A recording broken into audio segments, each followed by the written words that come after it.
Sehat? Alhamdulillah. Raya juga sehat?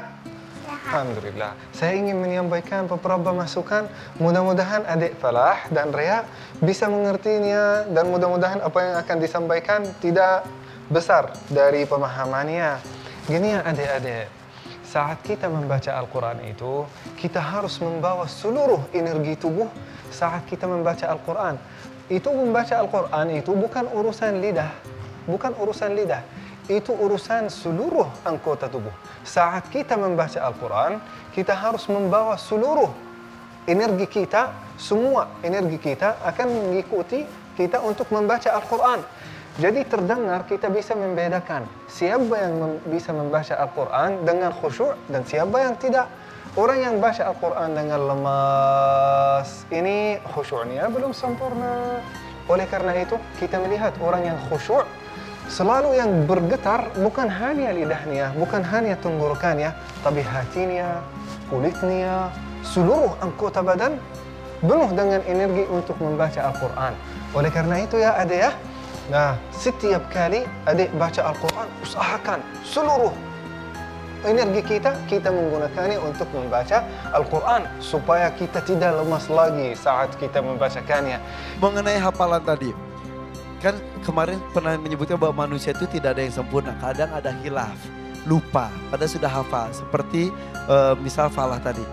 Ada tips gak ketika kita misal sedang membaca Al-Quran, tiba-tiba lupa supaya mengembalikan hafalan kita itu bagaimana sih? Nah, begini ya adik, saat kita ingin hafal Al-Quran tanpa kita melupakan walaupun satu ayat di dalam Al-Quran, kita harus mengkaitkannya awal ayat dengan akhir ayat. Saat kita membaca Al-Quran dan hafal Al-Quran, kita harus memahaminya dulu. Memahaminya dengan pemahaman kita sendiri. Dan mengkaitkan satu ayat dengan ayat yang berikutnya. Cukup bagi kita untuk baca satu kali setengah halaman sudah hafal. Kalau kita sudah hafal setengah halaman itu, tidak akan pernah terlupakan selama-lamanya asal kita murajaah dan asal masih ada linknya. Harus kita menemukan link antara satu ayat dan ayat yang berikutnya. Wah, terima kasih, berarti memang harus hafal luar kepala ya. Dan dipegang dengan murojaah salah satunya. Terima kasih Dewan Juri. Ngerti nggak? Ngerti? Ya udah, itu Syekh Yazen namanya. Udah kenalan belum? Udah, di mana? Kenalan dulu Gi, sama Raya kenalan dulu. Salim dulu. Oke. Ya, alhamdulillah. Terima kasih Syekh. Minta doanya. Boleh ke orang tua. Salam ke orang tua. Alhamdulillah, amin. Bunda sama Umi, alhamdulillah. Ini Falah ini emang kemarin sudah cerita ya, emang hiperaktif sekali ya, fokusnya suka kadang-kadang hilang. Hebat, bundanya bisa menemukan trik supaya bisa menghafal. Sudah cukup, yuk. Ucapkan salam. Assalamualaikum. Ucapkan salam. Assalamualaikum. Salam. Falah tuh emang unik banget ya bunda. Irfan mau ngobrol dulu deh sama teman Kak Irfan yang hadir di sini nih. Ada Ciki dan juga Melody, permisi ya. Iya, Ciki mau ngomong apa?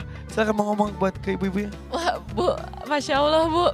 Saya sampai bingung mau berkata-kata apa karena anak sekecil itu hafalan Qurannya udah banyak.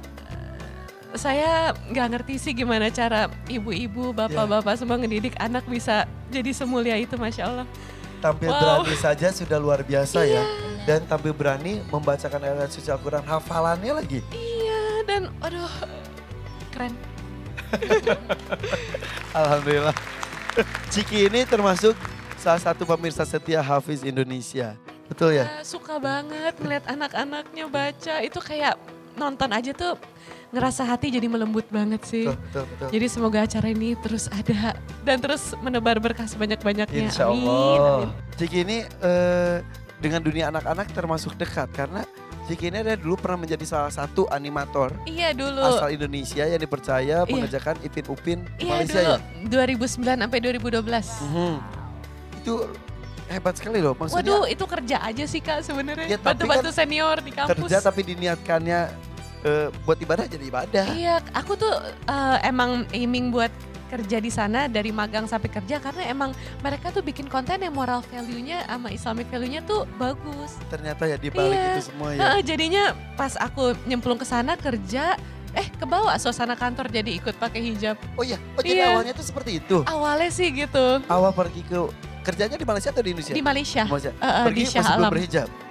Belum berhijab. Itu Terus di sana? akhir-akhir kuliah juga belum berhijab. Terus pas kerja di sana tahun kedua kerja di sana kayaknya emang jadi ya udah kebawa gitu. Masuk ternyata lingkungan pengaruh juga ya. Lingkungan tuh pengaruh banget sih. Orang tua senang banget dong. Iya. Bagaimana reaksi orang tua ketika kamu memutuskan untuk berjilbab? Waktu itu sih aku cerita ke ayah dulu. Ya. Karena emang lagi homesick waktu itu lagi Skype-an gitu. Terus pas lagi Skype ayah lihat aku pakai hijab terus aku cerita kenapa terus ayah kayak ayah nggak pernah minta nak gitu. Terus Papa preman kata ayah Ikang Fauzi ya. maksudnya kayak kaget juga terus aku cerita iya ya soalnya waktu itu di kajian kantor lagi dibahas kayak dosa anak perempuan kalau belum menikah ikut ditanggung bapak terus kalau udah nikah ikut ditanggung suami terus aku kepikiran ayah nanggung dosa 3 perempuan. Ya Allah. Ibu, aku, kakak, terus kan mungkin aku nggak ngelakuin dosa-dosa berat yang kayak ngebunuh, zina yang ngeri-ngeri gitu kan, astagfirullahaladzim nggak. Nah, tapi kan dosa kecil kayak nggak menutup rambut itu kan kayak tetesan air di keran yang bisa jadi seember terus ayah ikut tanggung. Jadi kayak aku nggak tega gitu sama Karena ayah. sayang kepada ayah. Awal mulanya dari situ, terus ayah malah itu jadi terharu-terharu gitu. Padahal rocker kan gak cocok ya terharu gitu. Dan Gitu membawa lah. kebaikan akhirnya. Iya, alhamdulillah insya Allah. Dan dari situ itu kayak ibarat pintu awalnya gitu ya kak ya. Jadi kayak mungkin ada hal yang udah gak bisa aku lakuin lagi. Tapi ternyata Allah lebih membuka kita ke pintu-pintu yang Allah lebih ridoin gitu. Ya. Jadi Dan lebih nikmat menjalankannya. iya, lebih nikmat, lebih tenang, Masya Allah tenang yang sebelum aku berhijab tuh nggak pernah aku rasain gitu. Jadi ternyata emang dengan berhijab Allah lebih mengarahkan kita ke jalan yang Allah ridoin sih. Itu Amin. nyata banget. Insya Allah, luar biasa sekali. Lain Ciki, pasti lain juga cerita dari Melody. Kaget tuh tadi pas ketemu, Iya. Melody. Iya ya Kak Iya. Irfan ya. Pas ketemu tuh terakhir belum dihijab ya aku ya. Belum, ya masih ketemu sama Jalu juga. Oh iya Majalu ya. Iya. Gimana ceritanya? Ceritanya alhamdulillah waktu itu kan sebelum nikah untungnya udah alhamdulillah gitu udah dihijab. Itu tuh lagi pre-wed. Jadi pre-wednya tuh emang fotonya konsepnya dihijab. Jadi Iya. dari pagi aku belum hijaban tuh. Masih Dan make up biasa pergi gitu. pagi buat Foto, pemotretan iya. belum pakai hijab. Belum, masih ya udah make up terus di sana kan udah mulai tuh stylist kayak gini. Oh iya pakai hijab gini-gini udah seharian dari subuh sampai maghrib gitu ya. Pas udah beres kok kayaknya malu ya dibuka gitu. Terus Masya Allah. iya jadinya dari situ enggak deh pakai aja walaupun maksudnya belum baju yang proper banget gitu. Tapi lengan panjang, celana panjang. Aku kan emang dari dulu seringnya pakai baju-baju betul, panjang betul, gitu betul. ya. Terus ya udah enggak deh malu dilepas ya udah alhamdulillah gitu. Suami aku juga dulu pas sebelum jadi suami tapi kamu nggak boleh mempermainkan ya agama nggak boleh dipermainkan gitu. Jadi aku juga mikir gitu. Oh iya habis priwet di hijab kalau dilepas juga kan nggak pantas gitu. Tapi aku juga di situ ngerasa malu juga gitu Kak Irfan. Ya Jadi dari situ Allah. ya alhamdulillah sampai sekarang doain ya semua Amin. Itulah pentingnya mencari pasangan ya. Sebentar, padahal kan suami kamu juga tahu Melody JKT48 gitu. Maksudnya tidak menggunakan hijab. Terus kenapa tiba-tiba konsep priwetnya pakai hijab, kenapa? Iya jadi kan aku pas udah graduate dari JKT gitu ya. Terus kan gak lama ya langsung ketemu jodoh gitu. Kebetulan suami aku ini udah kenal dari zaman SMA. Iya ya udah kan biasanya kalau misalnya pakai hijab itu pas lagi bulan puasa, lagi Ramadan gitu kan, lagi lebaran.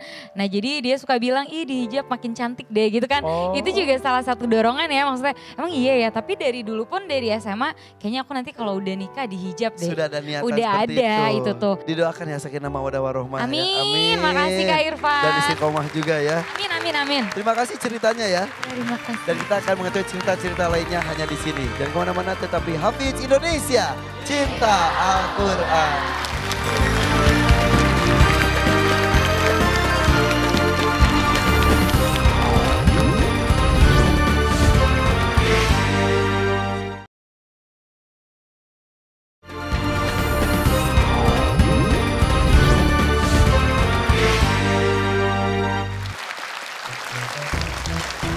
terima kasih masih bersama kami di sini di Hafiz Indonesia. Cinta Al-Quran. Tadi sebelum Kak Irfan panggilkan peserta berikutnya ya. Ketika Melody tadi cerita tentang priwet dan lain-lain. Pas sampirin Abi nanya gini, priwet itu apa? Dan sekarang kadang-kadang gak semuanya. Kalau mau menikah itu ada sesi pemotretan. Khususnya fotonya tuh dipajang ketika resepsi atau akad. Atau juga ditampilkan di undangannya. Jadi kadang-kadang kita yang diundang tahu siapa yang mengundang. Kadang-kadang kan kita di undangan si ini dan si ini. Ini siapa ya gitu. Kadang-kadang kita tahu panggilannya. Kadang-kadang tahu orang tuanya aja. Tahu anaknya yang masih kecil misal. Terus yang cerita Mbak Melody tadi gimana? Melody itu pergi belum pakai jilbab. Pemotretan konsepnya hijab. Pulang hijabnya nggak lepas. Subhanallah Kak Irfan. Jadi gini, hidayah datang dari proses yang tidak disangka-sangka. Nah, pernah kejadian gini Kak Irfan. Waktu itu paman Nabi namanya Hamzah bin Abdul Muttalib. Dia mendengar orang-orang kafir Mekah itu menghina Nabi, melempari kotoran. Rasulullah kan ponaannya gitu. Dia kafir si pamannya ini. Itu belum masuk Islam? Dia habis memburu, dia mendengar bahwa ponaannya dihina, dilempari kotoran, datang ke tokoh-tokoh orang kafir Mekah. Atasubbahu wa ana ala dini, kau hina ini ponaanku, aku sudah masuk agamanya. Dia pulang. Di tengah jalan dia mikir, loh kok tadi saya salah ucap? Kalau saya koreksi lagi, saya malu nih. Udahlah, selanjutin aja. Akhirnya lanjutin. Langsung jadi muslim. Itu cerita tentang Islamnya Hamzah bin Abdul Muttalib. Hidayah bisa datang dari mana saja dan bisa dalam waktu sesingkat itu juga. Benar, itu dari peristiwa kaca letot namanya. Kaca letot Iya. itu. Syekh tahu apa artinya kaca letot? Belum.